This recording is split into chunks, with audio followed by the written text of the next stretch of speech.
আসসালামু আলাইকুম সবাইকে। কেমন আছেন সবাই? আশা করি আল্লাহর অশেষ রহমতে আপনারা সবাই ভালো আছেন, সুস্থ আছেন। আলহামদুলিল্লাহ, আমরাও আল্লাহ পাকের ইচ্ছায় ভালো আছি। আজকে আমি সকাল সকাল আমার ভিডিওটা শুরু করে দিলাম। আশা করি আপনারা লাইক দিয়ে শুরু করবেন। আর ভালো লাগলে, যদি পুরো ভিডিওটা ভালো লাগে, তাহলে আপনারা চাইলে আমার চ্যানেলটি সাবস্ক্রাইব করে নিতে পারেন। আর অবশ্যই ফুল ওয়াচ করে দিবেন। আজকে সকাল থেকে ভিডিওটা শুরু করলাম। আজকে সকালে কি নাস্তা খাবে সেটা ভাবতে ভাবতেই এই নাস্তাটা শুরু করে দিলাম। ঘরে মাত্র ডিম ছিল। সবগুলা ডিম শেষ হয়ে গিয়েছে।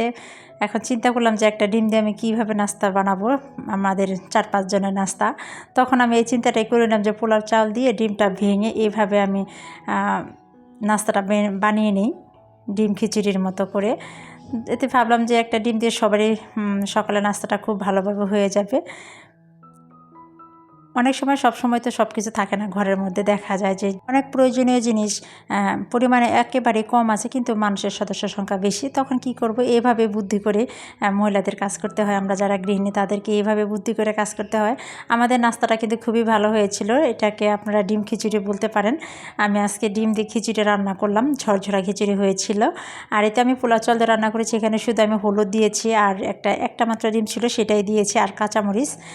এই মানে উপকরণ দিয়ে, এগুলো ঘরে থাকা উপকরণ দিয়ে আমি ঝটপট খিচুড়িটা রান্না করে নিলাম।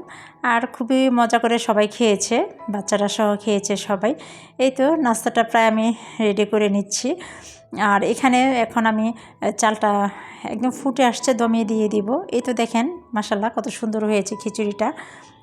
এখানে আর অন্য কিছু নেওয়ার কোনো প্রয়োজন, যে একটা ডিম দিয়ে রান্না করেছিলাম সেটাই আমাদের সুন্দর মতো হয়ে গিয়েছিল। যাই হোক, সকলের যে একটা টেনশনে ছিলাম যে কী দিয়ে কী করা যায়, সেই সমস্যাটা সমাধান হলো। সকালের নাস্তাটা খুব ভালোভাবে হয়ে গিয়েছিল। আর রান্না শেষ করে সাফিনকে আমি স্কুলে নিতে আসলাম।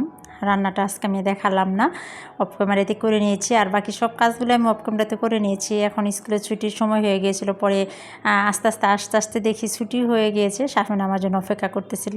আর এতে স্কুলে আসা মাত্রই তো নালিশ বিচার শুনলাম। বিচার শুরু হয়ে গেল, সাফিন কী করেছে, সাফিন এটা করেছে, সাফিন ওটা করেছে।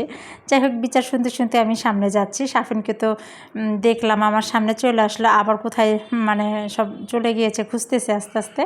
আর এদিকে দেখলাম যে স্কুলের স্কাউট বাচ্চাদের এখানে প্র্যাকটিস করানো হচ্ছে। ওরা স্কাউটের জন্য কোথাও বের হবে, সেজন্য স্কুলে প্র্যাকটিস করানো হচ্ছে। আর বাচ্চারা সবাই দাঁড়িয়ে থেকে দেখতেছে। সেই ফাঁকে আমার সাফিউনও এখানে দাঁড়িয়ে দেখতেছিল।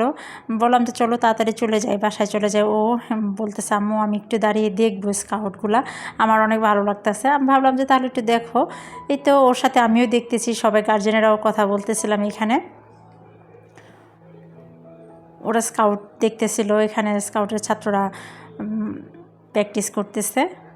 যাই হোক, আমরা স্কাউটের দেখে বাসায় এসে বিকালবেলা আমি একটু বের হলাম বাচ্চাদের নাস্তার জন্য। রন সাফনের জন্য একটু মানে শুকনো খাবারের একটা দোকানে গেলাম বিস্কিট টিস্কিট নেওয়ার জন্য। আমি সবসময় এই দোকান থেকে বিস্কিট কিনি। এখানে মানে পাইকারি বলা যায় যেটাকে, এই শুকনো খাবার যেগুলো আমি বাসায় রাখি কিছুদিনের জন্য, 1 সপ্তাহ কিংবা 15 দিনের জন্য, এইখান থেকে আমি সবসময় এই বিস্কিটের দোকান থেকে কিনে নিয়ে যাই। এতেও আমি এখানে দেখিয়ে দিচ্ছি কোনটা কোনটা আমি নেব। ও আমাকে একটা পিচ্চি ছিল এখানে, ছোট একটা পিচ্চি। ও বলতেছে যে আপনি হাত দিয়েন না, আপনি শুধু একটা করে নিয়ে আমাকে দেখিয়ে দেন কোনটা কোনটা নেবেন, কয় পিস করে নেবেন, সেটাই আমি আপনাকে দিব। তো সেটাই আমি একটা একটা করে দেখিয়ে দিচ্ছিলাম। আর এখানে হাত দেওয়াটা রিস্কি ছিল। ওরা তো এখানে কাজ করে, ওরা বুঝে যে কোনটা কীভাবে টান দিলে ভালো থাকবে। আর আমরা যারা না জানি সেটা, আমরা তো আন্তাজি করে একটা টান দিলে দেখা যাবে বিস্কিটগুলো সবগুলো পড়ে যাবে, সেই জন্য পিচ্চিটা আমাকে সতর্ক করে দিচ্ছিল। যাই হোক, আমি ওকে বিস্কিটগুলো দেখিয়ে দিলাম, আমি যে কটা বিস্কিট নিব আইটেমগুলো ওকে একটা একটা করে সবগুলো দেখিয়ে দিলাম। ও নিজেই পরে আমাকে দিয়েছিল। বিস্কিটগুলো আমি সবসময় ঘরে রাখি, দেখা যায় যে 1 সপ্তাহ 15 দিনে নিলে শেষ হয়ে গেলে আবার আসি এখানে নিয়ে। আবার প্রত্যেক দিন সকালে সাফিউন স্কুলে নিয়ে যায়, টিফিন দেওয়া হয়, তারপরে একটা প্যাকেট একটা বিস্কিটও নিয়ে যায় যে ওখানে স্কুলে খাবে। আর রোহানও প্রত্যেক দিন সকালে উঠে একটা বিস্কিট খেয়ে পানি খেয়ে পড়তে বসে, সেই জন্য এইভাবে আমার নিতে হয়। ওদের পছন্দ মতো বিস্কিটগুলো নেই, ওরা যে বিস্কিটগুলো খায় সেইভাবে আমি নিয়ে যাই বিস্কিটগুলো। এই তো আমি বিস্কিটগুলো সব নিয়ে আসলাম। শাফিন তো আমার সাথে যায় নাই, শাফিনও বিস্কিটগুলো সবগুলো বিছনায় ঢেলে দিল। আর তো বিস্কিট পেয়ে বলতেছে যে ওকে রোহানকে নাকি একটাও দিবে না, সে নাকি সবগুলা খাবে। আমি কিন্তু যে বিস্কিটগুলো নিয়ে আসছি 4টা 5টা করে নিয়ে আসছি, যাতে 2 ভাই ভাগ করে সমান সমান করে পায়, সেইভাবে আমি নিয়ে আসছি বিস্কিটগুলা। আর এই তো সাফিউন মজা করতেছে। সাফিউন আবার একটা কি, রোহানকে ছাড়া সে খেতে পারে না। হয়তো রোহানকে দিবে না বলবে, কিন্তু কতক্ষণ পরে দেখা যাবে কি ও নিজে নিজেই ভাগ করতেছে কে কয়টা নেবে। আজকে তো আমি আর বাড়াবো না আমার ভিডিওটা।